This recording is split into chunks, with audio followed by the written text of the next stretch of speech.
J'ai connu Bibi par l'intermédiaire de sa fille, Soukaï Fall, voilà, qui était mon étudiante, donc chez son prof en gestion des ressources humaines, qui m'a présenté sa mère en 2015.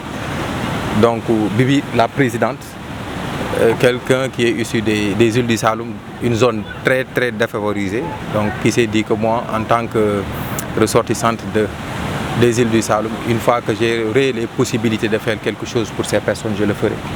Donc l'initiative est partie d'un vécu personnel parce qu'elle se disait que moi je suis très sensible à la cause féminine et aux situations et conditions dont ces femmes sont victimes. Donc par la suite, Bibi a créé l'association Nyominka, Sénégalais la Turban. Nyominka veut dire pêcheur en langue sérère. Et donc comme là où elle habite en la Turbale, c'est un village aussi de pêcheurs. Donc elle a fait le link. Donc l'association Nyominka, Sénégalais la Turbale a organisé pas mal d'activités par l'intermédiaire de Bibi, Bintou Fall, donc qui s'est donné les moyens, quand elle était en France, de faire quoi? De regrouper des matériels scolaires, matériels sanitaires, et beaucoup de conteneurs qu'elle acheminait à Dakar. Une fois qu'on réceptionnait ces matériels, on s'occupait de la distribution au niveau du village de Ndangan. Donc autour du village, on organisait une cérémonie de distribution où on faisait appel à toutes les îles. Donc Sine Saloum polarise 22 îles qui comptent 39 villages. Donc on divisait les matériels et à chaque village, on lui donnait par exemple un lot de matériel. Et au fil des années, la demande ne cessait d'augmenter. Et raison pour laquelle on a dit l'association Nyominka Sénégalais Turbalais doit se restructurer pour pouvoir faire des projets qui auront un réel impact sur la société et sur la vie de ces personnes. Donc il y a volet formation, il y a volet santé, volet éducation et volet transformation. Et on a organisé aussi des campagnes de dépistage du cancer de col de l'utérus. Là, pour l'affaire, je laisserai la parole à monsieur le médecin, donc avec qui on a cheminé dans les îles du Saloum pour organiser ces campagnes avec des vidéos à l'appui. Monsieur Sissao, secrétaire général, qui nous a aidé à la réalisation de pas mal de projets. On a fait ensemble le tour des îles avec Demba, avec d'autres personnes aussi qui ne sont pas aujourd'hui là. Donc l'association Nyominka Sénégalais Turbalais s'est donné les moyens d'aider ces personnes qui sont vraiment dans des situations très difficiles. Donc que ce soit en termes de santé, que ce soit en termes d'éducation, que ce soit aussi en termes de formation, et voir aussi dans l'avenir quelles sont les perspectives pour aider ces femmes et ces jeunes à mieux s'épanouir dans leurs localités respectives. Nous sommes entourés par des acteurs de développement comme Issaha et d'autres personnes, Moussa Sissao, Ablaï, voilà. Nous sommes entourés de plusieurs personnes qui interviennent au niveau du réseau.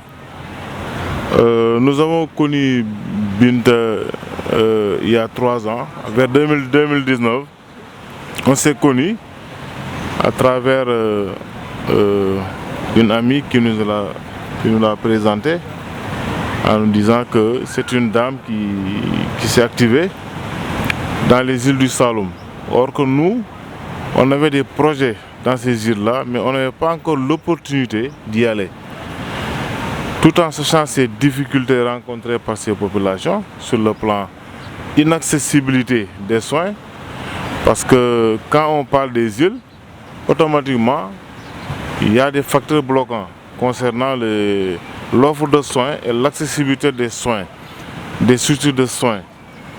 Et lorsque Bibi nous a contactés, on a scellé un partenariat et on a mis sur pied un projet concernant le mois de sensibilisation contre les pathologies liées au cancer du col et du sein. Et c'est là que l'idée est venue. Il nous a sollicité et nous on a répondu favorablement. Et on a déroulé l'activité en 2021 et je pense que on a fait plus de, 3 villages dans les îles. Et nous avons eu à consulter, dépister du moins 600 personnes, 600 femmes, avec beaucoup de pathologies décelées concernant ce dépistage, comme le VIH, comme aussi on a eu beaucoup de cas de suspects, beaucoup de cas de suspects quand même, de suspects parce qu'on faisait le dépistage, en même temps on détectait les cas. S'il y avait des cas suspects, on les oriente dans les structures de référence les plus proches. Il y a aussi de cancer du mois, oui c'est ça. Parce que vous avez trouvé plusieurs cas? Oui, il y en a plusieurs cas parce que on a fait 204 patients à Bassoul déjà avec des pathologies détectées comme les ISC, les HPV pour les jeunes filles. Donc il y a aussi des kystes mammaires qu'on a retrouvés dans certaines personnes. Et automatiquement on les a référés au niveau du district sanitaire le plus proche, à savoir Diofior, Foundiougne et Fatick. À Diagane Barka déjà on a fait 49. À Gandiaye nous avons fait 150 personnes dépistées. Et au niveau de Niodior nous avons eu 197 femmes dépistées. Et si on fait le cumul, ça nous donne 600 dames dépistées. Et je sais que ce chiffre-là, on a même dépassé ce chiffre-là parce qu'il y a beaucoup de gens qui ont été vus et qui n'ont pas été enregistrés dans nos registres. Mais on avait une base de données qui nous permettrait de pouvoir voir toutes ces femmes présentes. Maintenant, le problème rencontré, je l'ai dit tout à l'heure, c'est l'inaccessibilité. C'est des femmes qui n'avaient jamais vu de médecin avant. Pour la plupart, c'est ça. Pour voir un médecin, il faut se déplacer, il faut sortir des îles, se déplacer au centre de santé le plus proche, qui est Diofior. De l'autre côté, c'est Foundiougne. Au niveau des îles, il y a des postes de santé et ces postes de santé sont dirigés par les infirmiers chefs de poste, avec souvent une matrone accompagnée d'une sage-femme. Ça, c'est l'équipe du poste de santé. Il y a l'ICP, il y a la sage-femme, il y a la matrone qui souvent qui aide un peu la sage-femme et un pharmacien dépositaire, un technicien qui gère la distribution des médicaments une fois que des ordonnances ont été prescrites. Maintenant, entre île et île, on nous a fait savoir que minimum c'est 2 heures de temps entre les deux îles. Si on veut parcourir une île à une autre, il faut maximum 2 heures de temps pour faire la navette, le trajet. Et vu cette distance, s'il y a une urgence, on n'a pas encore des vedettes médicales. C'est-à-dire que des bateaux qui peuvent assurer les urgences, qui assurent les premiers secours de soins. On ne l'a pas dans ces sites visités. Et si on avait ces genres de logistique, de matériel, qui peut transporter ces patients vers le continent, ça aussi, ça faisait partie de nos recommandations. Autre recommandation, c'est que sur le plan ressources humaines aussi, ça manque beaucoup. Imaginez un infirmier chef de poste qui gère son poste et c'est lui-même qui gère le travail de la sage-femme. C'est l'infirmier qui assure la consultation, qui assure le programme de vaccination, qui assure même le rôle de la sage-femme si dans ces zones il n'y a pas de sage-femme. Il s'est trouvé qu'il y a des personnes qui assurent tout le travail médicalement approprié dans ce centre. Et moi je pense qu'on l'a même recommandé au niveau de nos rapports qu'on avait déposés au niveau du médecin chef de district. Et puis l'autre problème c'est vraiment le manque de médicaments aussi. Les médicaments spécialisés, on n'en trouve pas dans ces postes-là. Bien vrai que chaque poste a un rayon qui est allié. Parce que la pyramide sanitaire du Sénégal, c'est de la case de santé à l'hôpital de niveau 4. Maintenant, nous sommes dans l'étape intermédiaire, c'est le centre de santé et le poste de santé. D'où le projet de Bibi est très pertinent. Moi, je pense que Ablaye vient de dire qu'il y a 22 îles.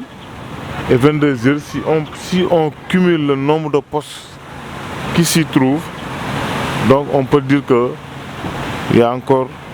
La demande est là et je pense que les besoins sont encore plus énormes. D'où l'importance de monter ce projet de Bibi. Moi, je l'ai déjà vu et je pense que ça pourrait aider. Vraiment, ça pourrait être vraiment utile dans ces îles-là.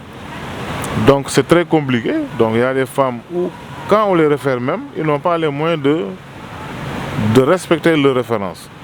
Il y a un problème de moyens, il y a un problème aussi de connaissance, d'où la sensibilisation doit être mise à l'accent dans ces îles-là. Avec les acteurs communautaires comme les Badianougor, on pourra quand même essayer de sensibiliser ces personnes-là, d'aller fréquenter, augmenter au moins la fréquentation au niveau de ces postes de santé et des structures de santé. Moi, je pense que concernant l'activité qu'on avait menée, vraiment, on avait mobilisé une équipe de 25 sages-femmes, accompagnées de quelques médecins qui ont fait vraiment un excellent travail. Et les populations ont vraiment été satisfaites. Et je pense que cette collaboration que vous avez avec Bibi aussi, vraiment a connu pendant cette édition des résultats vraiment probants. Des résultats probants qui, dans le futur, on va essayer de les booster aussi. Parce qu'on a été dans les zones où on n'a pas vu tout le monde. Il n'y avait pas beaucoup de stock de médicaments parce que aussi quand on détecte quelqu'un, non seulement il faut la sensibiliser, il faut le traiter, mais il faut lui donner quelque chose pour au moins assurer les premières semaines de traitement. Maintenant, concernant les cas graves, on les a référés. Par exemple, les cas où les personnes, ces femmes-là, avaient besoin de faire la mammographie aussi, on les a référés dans les centres où elles peuvent trouver ces mammographies-là. Recommandation aussi, c'est aussi de la formation continue, de renforcement de capacité aussi du personnel de santé dans les îles, concernant, surtout pour les sages-femmes. Souvent, la sage-femme doit faire l'échographie, doit faire aussi la mammographie. Mais si la sage-femme n'est pas bien formée, ou bien l'outil de travail n'est pas à sa disposition aussi, donc vous voyez un peu ce que ça fait sur le plan diagnostique. Le plan de traitement qu'on doit poser ne va pas aller jusqu'au objectif visé. En tout cas, comme recommandation qu'on avait faite durant cette édition, c'est le manque de personnel, renforcement de capacité et la formation continue, mais aussi du matériel de travail comme l'échographie, la mammographie et le matériel de constatation pour l'infirmière de poste. En tout cas, pour le moment, c'est ce que je voulais dire par rapport à cette activité que nous avons vraiment vécu avec tous les membres de l'association et qu'on a vu l'intérêt que ces populations ont par rapport à cela. Donc, d'où l'intérêt de pérenniser ces actions. C'est vrai que Octobre Rose, c'est au mois d'octobre, mais au-delà même de ce mois, on peut aussi faire des activités périodiques qui pourraient aider les populations. Parce que si on dit Octobre Rose, ça concerne uniquement les dames. Par contre, au-delà même de ces dames, il y a des vieilles personnes comme ça. Les personnes âgées, il y a des enfants, il y a des personnes malades qu'on pourrait quand même aider à retrouver leur santé à travers cette collaboration et à travers l'association Nyominka. En tout cas, nous tenons à remercier Binta qui nous a impliqués dans ces actions et que nous avons accepté volontiers. Et je pense que tant que c'est du développement, nous sommes toujours partants. C'est la personne habilitée à gérer, c'est l'autorité régionale en question de santé. Maintenant, au-delà de la région médicale, il y a des différentes branches, comme le district de santé. Le district de santé est géré par un médecin de district qui gère en son sein les postes de santé qu'il polarise au niveau de son périmètre d'action. Et toutes ces données, ça commence par la case de santé. Ces données sont remontées au niveau du poste, géré par l'ICP, et aussitôt au niveau du district. Mais quand ces données arrivent au niveau de la région, maintenant c'est au niveau de la région que les initiatives peuvent se prendre. Durant cette période, le cas de suspect, le cas détecté positif de cancer du col et du sein était augmenté par rapport aux chiffres qu'on avait. Maintenant, lorsqu'on a eu, parce qu'au mois d'octobre, les gens ont l'habitude de faire des dépistages systématiques.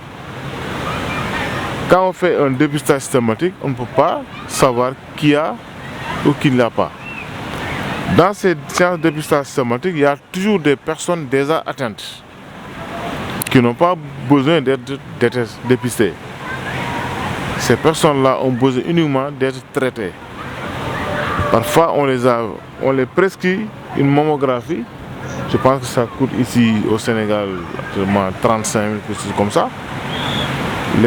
Ces personnes n'ont pas les moyens aussi de se faire dépister.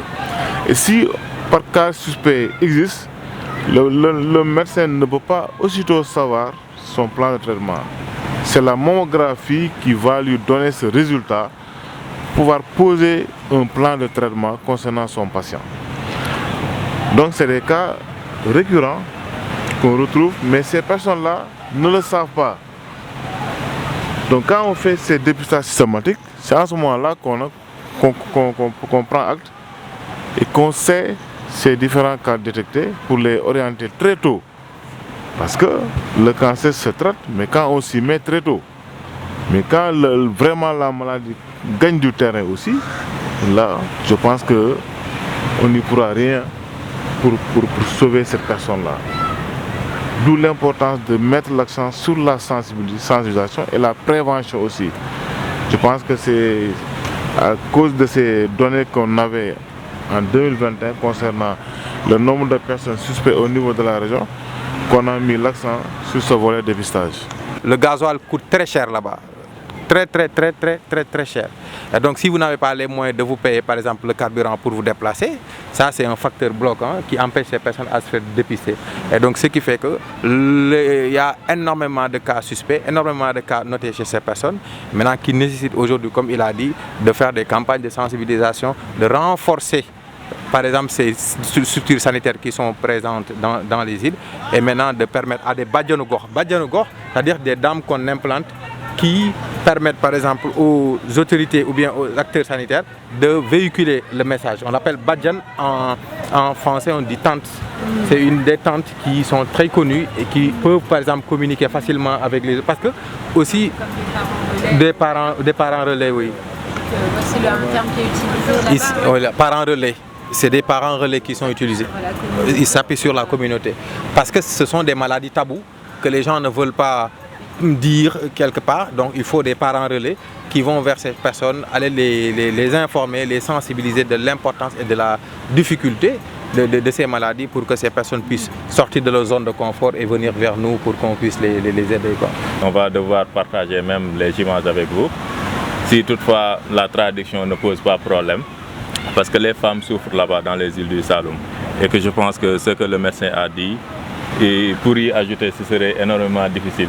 En tout cas, tout ce qu'il a dit, nous, on l'a vécu de façon, en fait, naturelle. On l'a vécu, et les femmes même qui sont dans les îles demandent, en fait, l'installation même, l'implantation même du centre de santé au niveau de Moundé. Parce que comme il l'a si bien dit, Moundé, en fait, c'est une zone centrale qui polarise pratiquement toutes les îles de Saloum, toutes les îles du Saloum. Je pense qu'on a fait le terrain ensemble. Je pense que chacun également est habilité à donner des informations par rapport à la demande, parce que c'est une forte demande. Et comme Ablaye l'a si bien dit aussi, nous sommes open pour accompagner pratiquement tous les autres projets de l'association Nyemeka. Donc parce que le niveau du cancer est mesuré selon des degrés bien définis. Il y a des cancers qui ne sont pas très sévères, on peut les prendre en charge rapidement et les régler. Mais il y a des cancers chroniques. Et puis, un autre aspect, c'est l'absence du vaccin chez les jeunes filles. Les jeunes filles, ils sont carrément... Parce que d'abord, l'information n'est pas bien appréciée, parce que ces enfants-là, on dit pourquoi on nous vaccine. Souvent, c'est les questions qui reviennent. Pourquoi on n'est pas malade, on est juste un cas suspect. Mais même s'il n'est pas un cas suspect, la vaccination, le vaccin, c'est pour la prévention.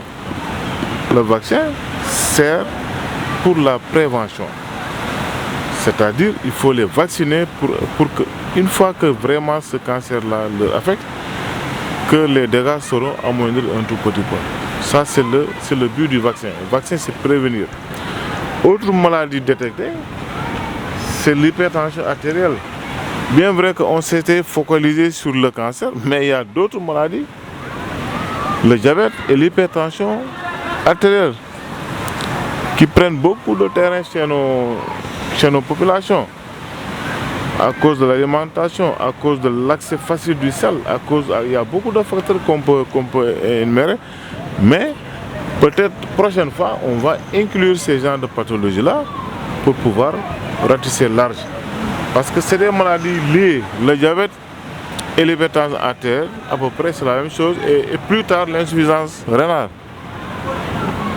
Donc c'est dans la même chaîne qu'on peut retrouver le diabète, l'hypertension artérielle, et progressivement le patient peut tomber en insuffisance rénale. Donc c'est la raison pour laquelle le diabète et les autres pathologies chroniques dominent vraiment les motifs de consultation. Mais dans les îles, c'est encore beaucoup plus compliqué. Dans les îles, c'est-à-dire que les îles n'ont pas de médecins spécialistes, ni de cardiologues, ni de diabétologues. Donc c'est ça le vrai problème. Par exemple, nous qui sommes dans le continent, on peut se retrouver automatiquement un spécialiste. Mais eux, comme là, il a dit, il y a un problème de moyens qui se pose d'abord. Déjà, pour se déplacer, c'est des dépenses. Se déplacer uniquement, c'est des dépenses. Arriver dans les lieux de consultation, encore c'est des dépenses. Il faut payer la consultation. Quand on précise l'ordonnance, il faut la payer aussi. Donc ça, c'est des facteurs bloquants. Et d'où l'importance, au lieu que ces personnes-là viennent à l'hôpital, maintenant on va déplacer l'hôpital au niveau de ces personnes. Déplacer l'hôpital, c'est la caravane médicale qu'on organise. On fait une caravane, on amène des spécialistes, on fait des étapes, on amène du médicament, on amène du matériel de détection des maladies. Ça facilitera à ces populations-là de rester chez elles tout en bénéficiant de ces prestations médicales. En tout cas, c'est l'objectif visé pour la prochaine édition. Ça fait partie de nos recommandations et maintenant, après, on va laisser les responsables prendre les décisions et nous sommes là à votre disposition pour ça. On est tombé amoureux de cette zone. Une zone où, moi, je disais à l'État du Sénégal, je parle sous son contrôle parce qu'il est acteur touristique, que l'État devait mettre les moyens pour développer ces zones en termes de tourisme. Parce que vendre la destination du Sénégal, c'est valoriser les îles du Saloum. On ne peut pas vendre à quelqu'un une destination sans pour autant, par exemple, mettre l'accent sur l'accessibilité aux soins. Il n'y a rien là-bas. Donc Moundé, comme il a dit, Nangan, Diofior, Marlodj, Djilas, des zones qui sont attrayantes. Si vraiment on arrivait à trouver l'équilibre pour développer ces zones, là au moins ces personnes pourront, ne serait-ce que en dehors de la santé, trouver des moyens pour se faire de l'argent, la transformation, la commercialisation de certains produits. Donc je vais laisser la parole à M. Sissao. Un besoin réel qui a été identifié par rapport à la santé. Mais quand tu dois faire une intervention sur la santé, il faudrait que tu fasses une bonne analyse de la situation. Analyser la situation nous a amené à comprendre un peu qu'au-delà de la santé, il y a d'autres enjeux, il y a d'autres difficultés, tels que les revenus. Les revenus des populations étaient très bas et que les activités n'étaient pas bien diversifiées et qu'il y avait des ressources. Donc il y avait des ressources naturelles qui étaient vraiment mal exploitées, les ressources halieutiques. Et on avait aussi d'autres potentiels comme la nature, une forêt des États qui pouvait être valorisée, qui ne l'a pas été. Donc on a réfléchi pour faire un projet intégré qui prend en compte la santé, l'agriculture, la gestion des ressources naturelles, la transformation. Donc on a eu à initier un projet dans ce sens-là. Mais ce que j'ai apprécié là-dedans, dans le cadre de la santé, les autorités ont favorablement répondu en donnant des directives et en donnant des conseils par rapport à la faisabilité même du projet. Parce que la population voulait au départ mettre un hôpital Mais quand on regarde la configuration, peut-être Demba pourrait témoigner, quand on regarde un peu le schéma sanitaire de couverture du Sénégal, on ne peut pas se permettre de mettre l'hôpital n'importe où. Il y a des normes qu'il faut résoudre. Maintenant, pour répondre spécialement au cas des îles de Saloum, il a été décidé de maintenir le poste de santé, mais en relevant le niveau du plateau technique, notamment en amenant un infirmier et une sage-femme, donc un couple, en renforçant leur capacité pour pouvoir répondre à d'autres services qu'on pourrait mettre au niveau de l'hôpital. Maintenant, le village, je veux dire les îles, donc les villages qui sont concernés par le projet, ont mis à la disposition du projet 8 hectares sur lesquels va être érigé un centre de santé, une ferme agricole, un poulailler à l'intérieur pour pouvoir diversifier les activités et en même temps bâtir le centre de santé sur cet espace-là. Créer un marché hebdomadaire. Voilà, et créer un marché, pisciculture et des unités de transformation du DITAR. Et les produits halieutiques aussi. Donc, ce qui fait que non seulement il y a la santé, mais il faudrait que nous tous, on essaie de développer les autres secteurs pour permettre aux populations d'avoir une certaine autonomie financière pour faire face aux besoins. Monsieur Demba, le docteur l'a dit tout à l'heure, même si tu vas à l'hôpital, il te faut avoir l'argent pour payer le service. Alors si les gens n'ont pas les moyens de payer le service, n'ont pas les moyens de payer le carburant, c'est un problème. Donc pour répondre aux difficultés liées au déplacement, nous avons initié de créer des pontons au niveau de chaque village. Ponton, c'est-à-dire c'est du béton armé qu'on construit jusqu'à 20 mètres ou 30 mètres dans le fleuve pour qu'en période de marée basse, que toujours il y a possibilité de pouvoir atteindre le bon niveau d'eau pour pouvoir embarquer ou débarquer. Donc il y a des pirogues médicalisées aussi qui ont été initiées pour jouer sur le temps et le confort pendant le trajet. Parce qu'il a été notifié à maintes reprises que des femmes perdent leur vie et les enfants au cours du voyage. Parce que c'est long, parce que c'est difficile. Oui, je crois que le docteur, vous pouvez témoigner, c'est des choses qui ont été vécues. C'est des choses qui ont été vécues et qui fait que tout le monde est là à mettre son grain de sel pour que le projet la réussisse au niveau des îles du Sable. Donc nous vous félicitons, hein. Nous vous encourageons déjà des efforts que vous êtes en train de consentir dans le cadre de la santé, mais il faut continuer. Aidez-nous à continuer et nous aussi on est là à vraiment se mettre ensemble pour que ce projet la réussisse. À la descente, on a pris des charrettes encore pour rallier le poste de santé. Imaginez si on était en train d'évacuer un malade là, à cet état. Donc, c'est compliqué. Et puis évacuer un malade en plein hivernage, dans une pirogue avec la pluie aussi. Ça peut arriver, hein? Avec la pluie. Avec la pluie. Ça peut arriver aussi. Et c'est des cas qui existent.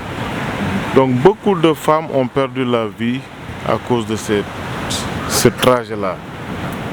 Parce que même en descendant à l'île, pour rallier le poste de santé qui peut faire 3 km à l'intérieur, il n'y a pas de véhicule. Donc les gens prennent des charrettes. Et c'est encore beaucoup plus grave que la pirogue. En tout cas, je rejoins M. Sissao de ce qu'il a dit. C'est vrai que quand on a de l'espace, on peut diversifier les activités pour au moins, avant de retrouver la santé, de permettre à ces jeunes, à ces femmes-là de pouvoir être autonomes financièrement. Elle a beaucoup d'énergie sur ce projet.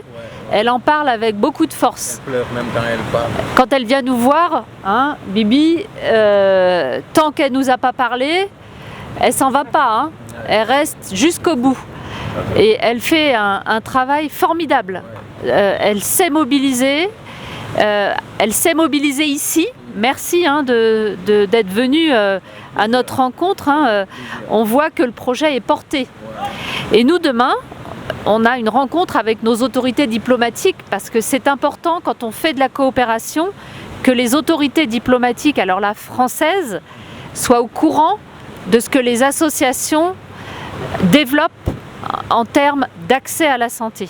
Et je pense que demain, ça va faire partie de nos échanges avec le chargé de mission ou l'ambassadeur de France ici au Sénégal, que l'on puisse aussi parler de cette expérience et de ce projet, parce que nos autorités diplomatiques sont aussi en lien avec les autorités sénégalaises. Voilà. Et effectivement, vous avez une stratégie de communication qui est assez entreprenante, parce que vous faites des choix d'aller parler de ce que vous faites et de montrer ce que vous faites. Et ça, c'est effectivement extrêmement pertinent d'attirer le regard sur votre action. Donc nous, en tout cas, on soutient l'association de Bibi. 2024, il y aura un autre projet. Quand on a soutenu le projet en 2020, c'est 2020 21 21. Le lot de médicaments, c'était vous? Non. Non, nous on a soutenu les pirogues pour aller... Voilà, les diagnostics Octo-Rose, on a donné les moyens pour justement se déplacer. La mise en place de ce projet. Et à l'époque, quand on a fait le jury pour attribuer les subventions, c'était notre projet coup de cœur. C'est important qu'on vous le dise, parce qu'on a bien vu qu'il était porté, et il est porté avec le cœur, simplement, humainement, et ça nous avait beaucoup frappé. Et un projet comme ça, on voit qu'il est aussi porté par une dynamique. Vous êtes là pour le développement de ces îles, on a bien compris, merci. Le médecin vraiment a été, je pense que c'était très intéressant de comprendre, et puis la zone géographique, la façon dont on accède aux soins. Je pense que ce que vous amenez là, vous l'amenez avec vos cœurs, avec vos tripes, et c'est important que nous on le comprenne, parce que ça nous permettra en 2024 d'avoir vraiment une lecture de ce que ça amène en termes de développement local. Mais vraiment, félicitations, c'est vraiment un projet magnifique. Et je suis vraiment fière qu'on démarre par votre projet. Quand on a vu Bibi, on lui a dit on viendra au Sénégal, mais il faut absolument qu'on aille voir prioritairement ce projet, parce qu'on sentait derrière qu'il y avait une énergie très spéciale, et je pense que c'est vraiment le cas. Bravo. Je n'ai même pas envie de pleurer. Parce qu'une femme qui vous dites, moi-même, quand je suis malade, je fais 2 km par pirogue, 2 heures de temps par pirogue pour accéder à la santé. Et tu te poses la question, entre-temps, durant ce voyage-là, quelle souffrance que la femme peut avoir? Et les femmes nous ont interpellés. Ils nous disent que nous, on veut voir nos ministères du tutelle, qui est Fatoumata Diané, le ministre de la Femme. Immédiatement, le lundi, quand j'étais à Dakar, je me suis directement allé au ministère. C'est moi-même qui ai introduit une demande d'audience pour leur dire qu'il y a des femmes qui souffrent, madame le ministre. Parce que les femmes ont besoin de voir leur ministre. Et quand j'ai introduit cette demande, si vraiment ils ont diligenté cette demande. Mais entre-temps, il y a eu un blocage. Avant-hier même, j'ai appelé son secrétaire pour lui dire que l'audience qu'on avait introduite, vraiment, les femmes des îles du Saloum vraiment ont besoin de vous voir et d'exprimer leurs besoins. Parce que c'est vous le ministre. Et pour vous dire que vraiment, ce projet-là sera un projet d'envergure, sera un projet vraiment bénéfique pour les populations des îles du Saloum, surtout les femmes.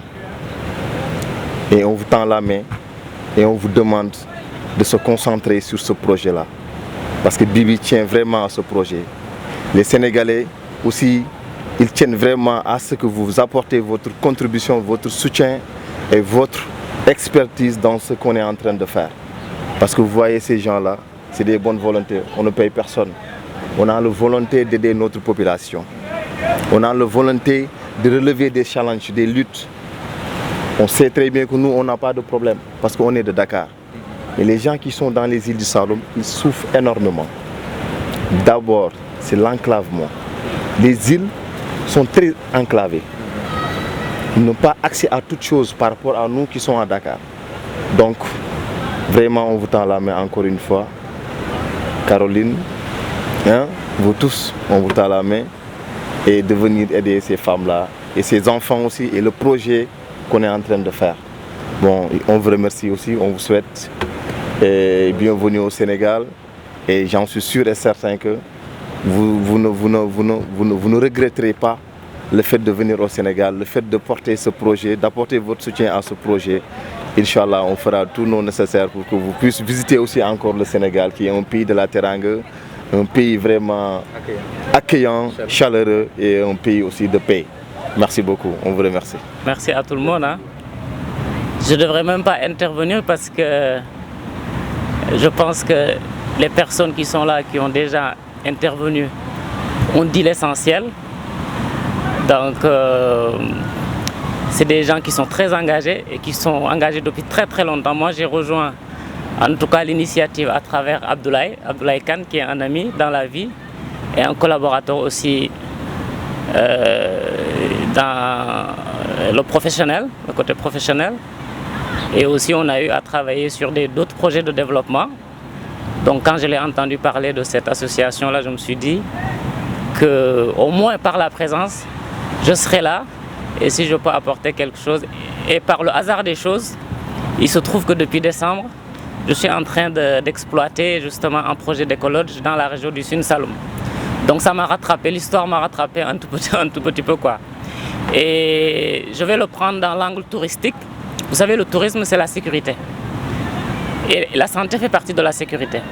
Donc s'il n'y a pas de, en tout cas, il n'y a pas de sécurité dans cette zone-là, la sécurité qui est liée à la santé, ça n'encourage pas justement les touristes d'aller là-bas. Donc un endroit, un espace géographique où il n'y a pas un accès immédiat à une structure sanitaire, le touriste il ne va pas s'aventurer là-bas.